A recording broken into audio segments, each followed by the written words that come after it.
Hey, it's Maximo, and join me on day 2 in Tokyo as we visit TeamLabs Planets. We visit a shrine, we visit the Nikon Museum, and finish our day off with another sushi meal.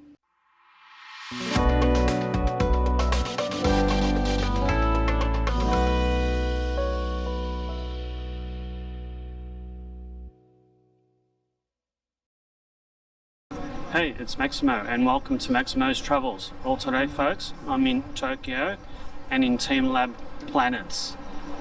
We've arrived about half an hour earlier for our scheduled 10 a.m. Entry, and we're just chilling out waiting for our scheduled entry time.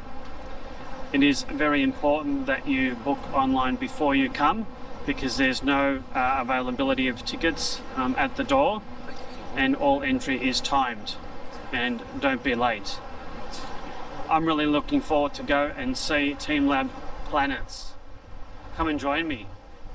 The TeamLabs was about 5 kilometers away from our hotel in Ginza. We caught the train, the Ginza Yanakome line, and travelled about 7 stops. The cost of this fare was around 210 Japanese yen, or around about just over $2 Australian. A very efficient and effective way of getting around Tokyo. So we made our way to the TeamLabs. We headed inside, undertook instructions, took our shoes and socks off because entry into TeamLabs is barefoot only. So if you're going to visit the place, dress appropriately. The first thing you see when you go in is a very dark tunnel that's inclined with water running through it. It's quite unusual and somewhat disorientating, which I think in a way was designed to just get you out of your comfort zone and to try and experience new and different things and just look at life in a different way perhaps. It was quite intriguing. It's a little bit dark, but at the end of the tunnel was a small waterfall and then a little room where the facility supplied towels where you could dry your feet off and proceed to the next room, which was like a huge room that was filled with what appeared to be a humongous beanbag that made walking very, very difficult.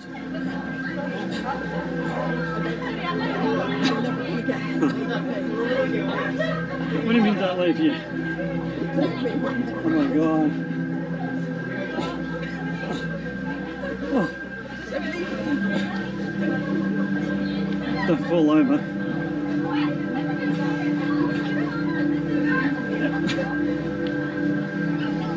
Oh my god. Oh. Oh. Oh, Jesus. Oh. It took us a couple of moments to recover from the exertion of the beanbag room. We were then led into another dark tunnel with weird red lights, and that led to another room that was, well, just magic. Have a look.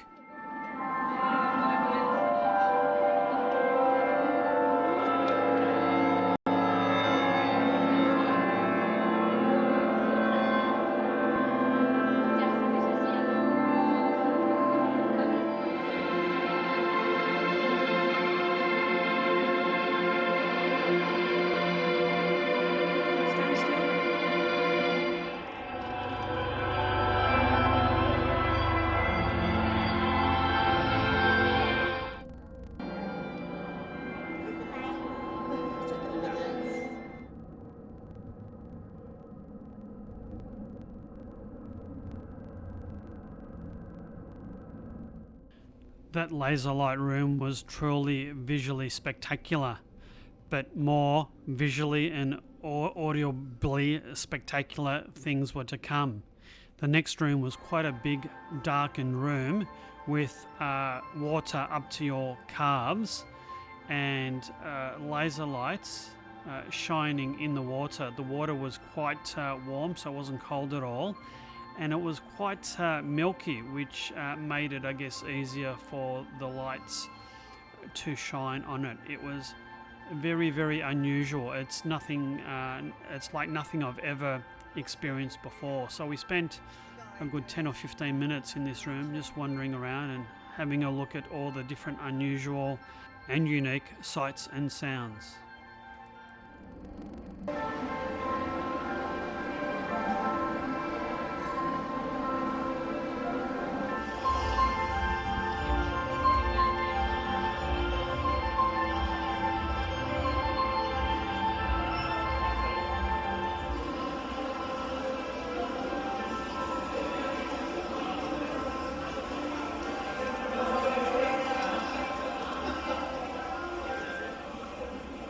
It looks like a jellyfish. We finished up in this room, went and dried our feet and proceeded to the next room. The next room was another large room with a mirrored tile floor with huge number of different shaped balloons.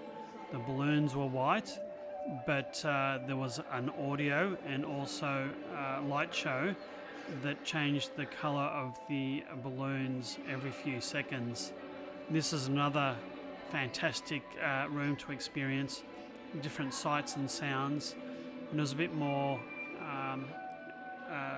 accessible, that you could walk in and touch the balloons and move them around and really immerse yourself in this room. Truly unique experiences.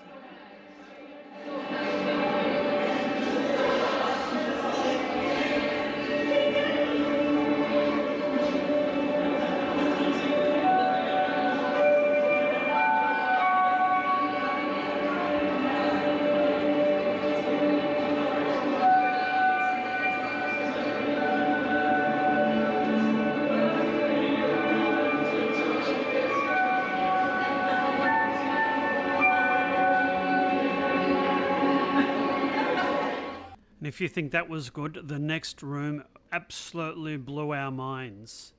The reason why so many people are sitting down is that the room certainly gives the impression of vertigo. You're standing still, but you have the feeling of wanting to topple over. It's another large room, round this time, with a domed ceiling and mirrors on the floors. The lights are projected with laser light projectors, and it's truly stunning. You've got flowers and birds and butterflies and all sorts of things being projected all around the room and reflected in the glass floor. It simply takes your breath away. I'll let you have a look for yourself.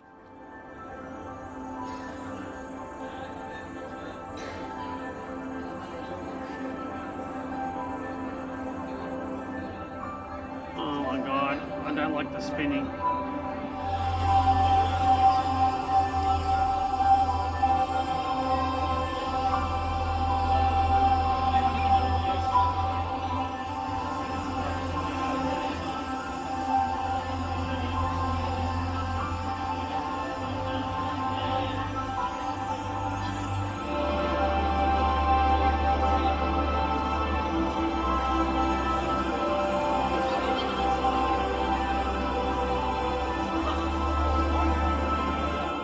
We were blown away by all these exhibitions. They were truly marvellous.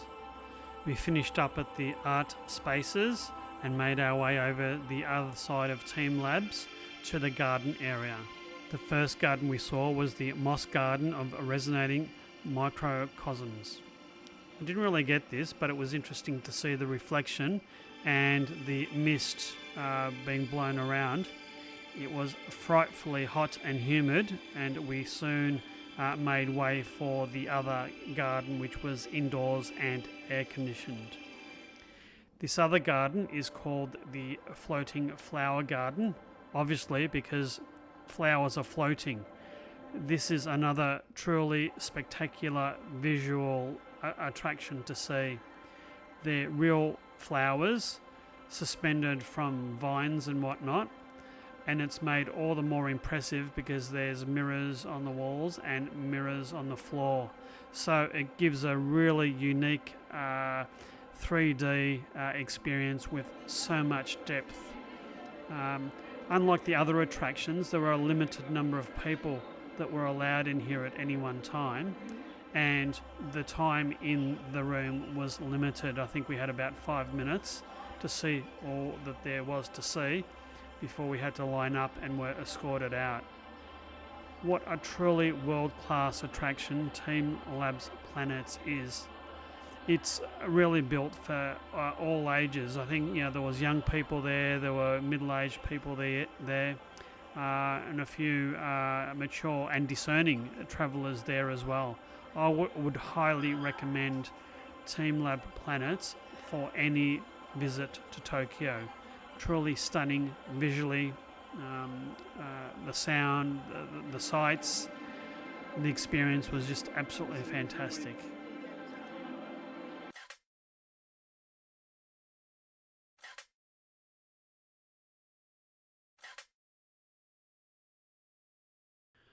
For our next stop, Joe wanted to go to Pigment, a very fashionable store that sells, well, paint pigment.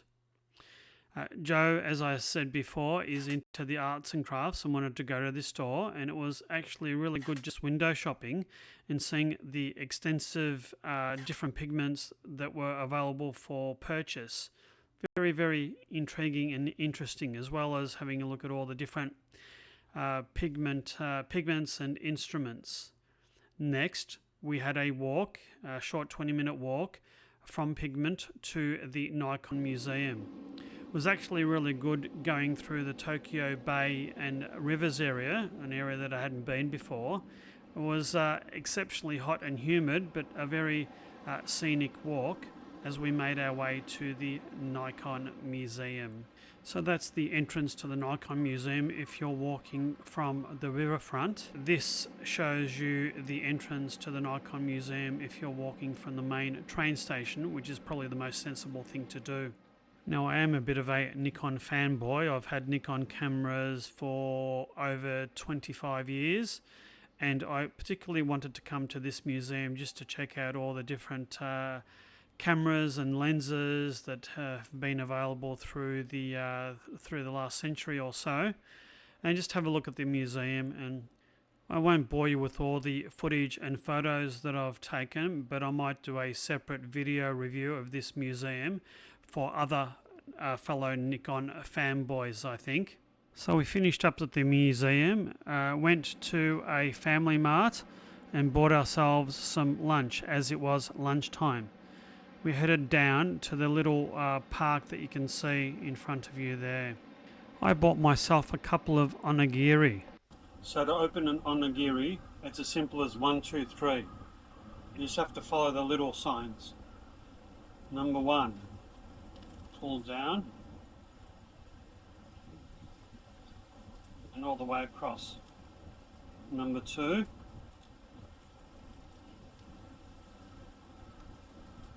that separates the plastic from the rice.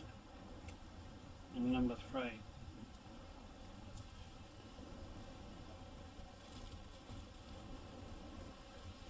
Alright, and there we have a perfect onigiri to eat. With no soggy seaweed. No soggy seaweed. Let's give this a go. I can hear the crunch. Yum. It works. We had a bit of a rest while we finished lunch and had a well-earned drink, and then headed to our next destination. This is a Zojo-ji Temple, a Buddhist temple that was located about 4 subway stops away and half an hour away from the Nikon Museum. It's right next to Tokyo Tower.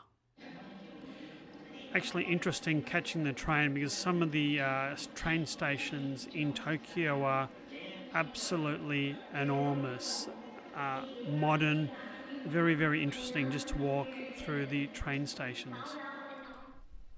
So after a little trek in the heat and humidity, we arrived at the imposing main gate of Zojo-ji Temple. This temple is one of the oldest in Tokyo. It was first built in the 13th century and relocated to this site around 1598. It's quite extensive grounds. There's a couple of different temples and other attractions on there, and you get a fantastic view of the Tokyo Sky Tree in the background.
We took the subway for a short ride back to our hotel, the Mercure in Ginza.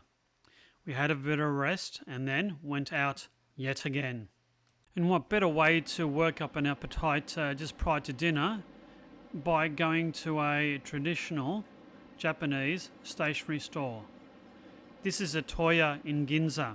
There's 2 buildings over 12 floors dedicated solely to stationery. Joe particularly wanted to come here because there's a strong arts and craft connection with stationery and the work that she does and the interest that she has. It was absolutely fascinating just wandering around and spending some time in this store. There's everything you could possibly think of and quite a few things that you've never thought of as well. Huge range of fountain pens, stamps, paper, all bags, desks, anything to do with stationery was in this store, and I was actually quite impressed by the quality of some of the goods here. Joe did pick up a couple of items, but it's just a fascinating insight into the culture of Japan and the quality and artisanship of some of the goods you can get there.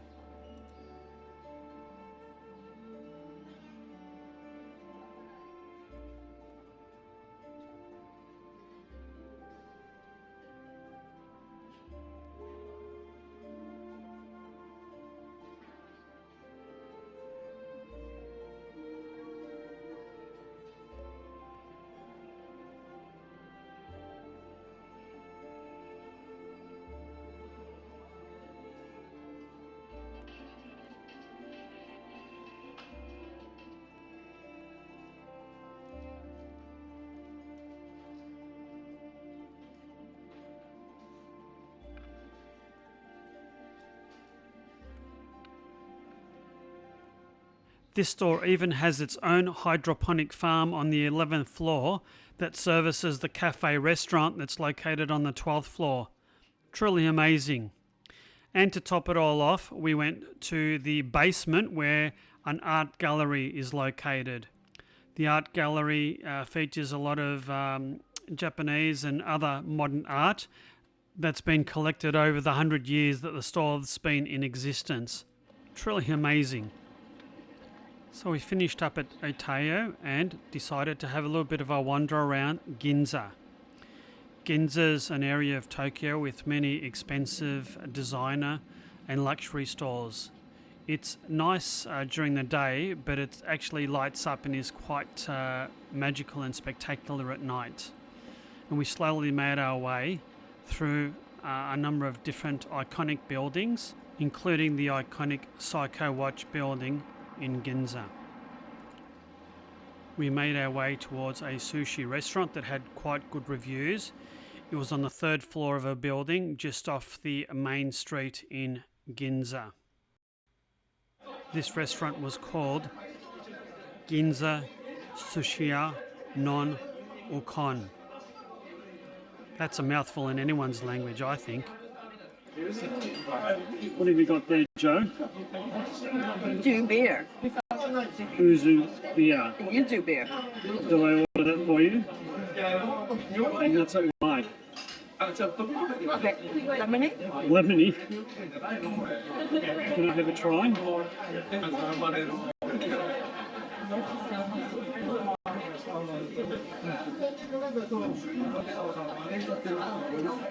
That's the most lemony thing I've had for a long time. And I've got a Suntory premium nuts.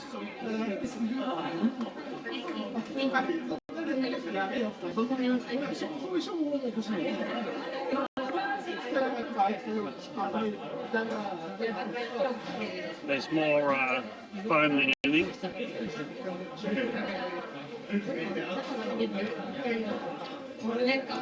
Smooth beer.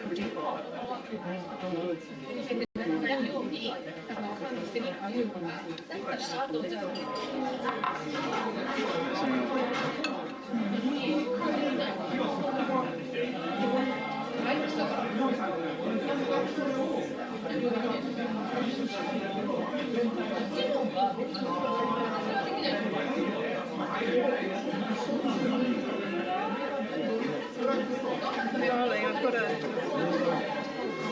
So is this...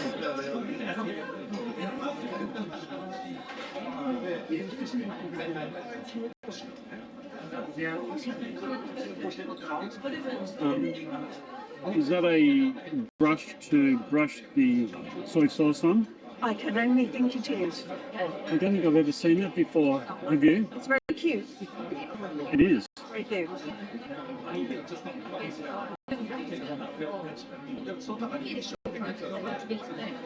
Isn't it? Good. Excellent. Can I paint for you? Huh? Can I paint for you? Yeah. You can paint for me. What do you like painting? I just started this in maybe. This is the seared tuna. Silly tuna. This is... I don't know. Some sort of unidentifiable white fish. It's some very soft fur. That's Different raw tuna. Different tuna. Yeah. There we are. That's a start. Thank you. So this is plum wine. Kampai.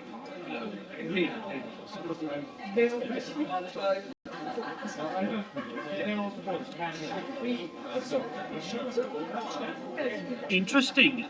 It's I would call it flavoursome. flavoursome. Yes, it's sort of it's almost like a fermented sort of fruit drink that's got alcohol in it. All right, let's get on to the main course. Shall we?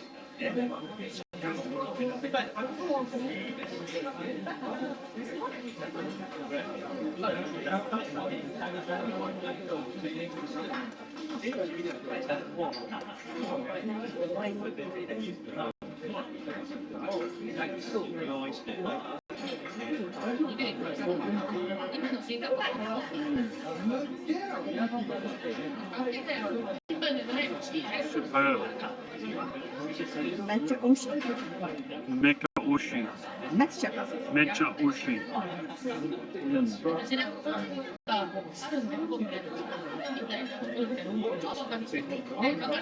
Do you know what that is?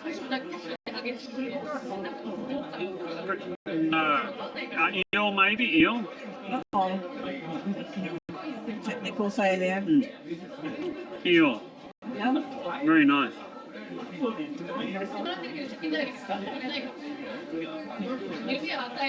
And Tuna. tuna.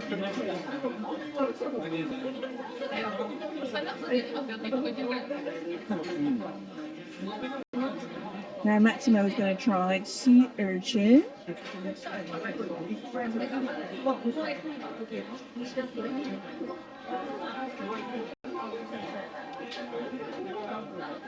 Only live once.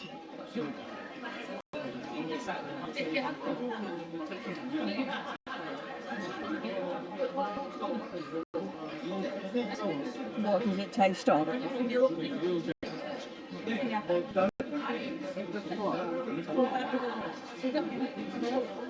I mean, the reaction doesn't seem like yum.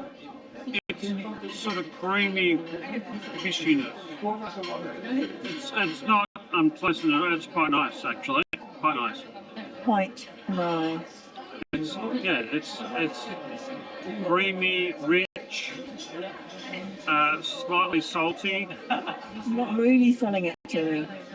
Not really a huge fish taste. It's just that's a mild, fishy, salty, creamy taste. Would you have it again? Yeah, I would. There was some hesitation answering. Well, I would. I'd have it again. Okay, all right, let's try the roe.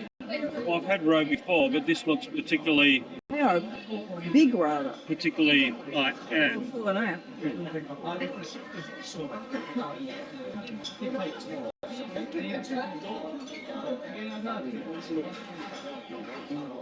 Describe it.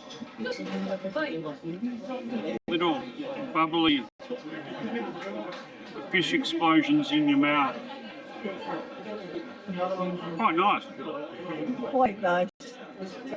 I'll have to get all the little. Left on behind. Yeah, I think it's one by one. We'll be here all night. Oh dear. They're slippery suckers. No.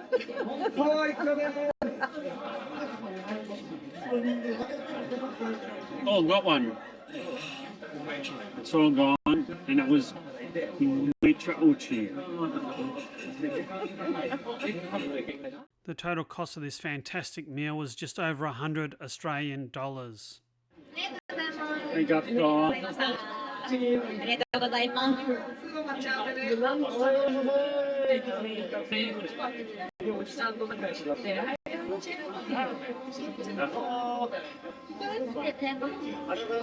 Arigatou gozaimasu.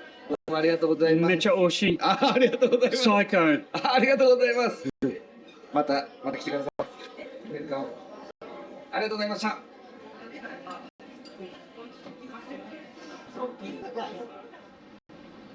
That was a fabulous meal from the third floor of this complex. Oh yes, that's where we were. We walked back to our hotel in Ginza and contemplated what a superb day we'd had. The culmination of which was TeamLabs. I thought that was absolutely fantastic. Also the shrine, the Nikon Museum, and to top it off with a utterly brilliant and quite reasonable evening meal at the sushi restaurant. I do hope you've liked this video. If so, please hit the like and subscribe buttons. Until our next Tokyo adventure, bye now.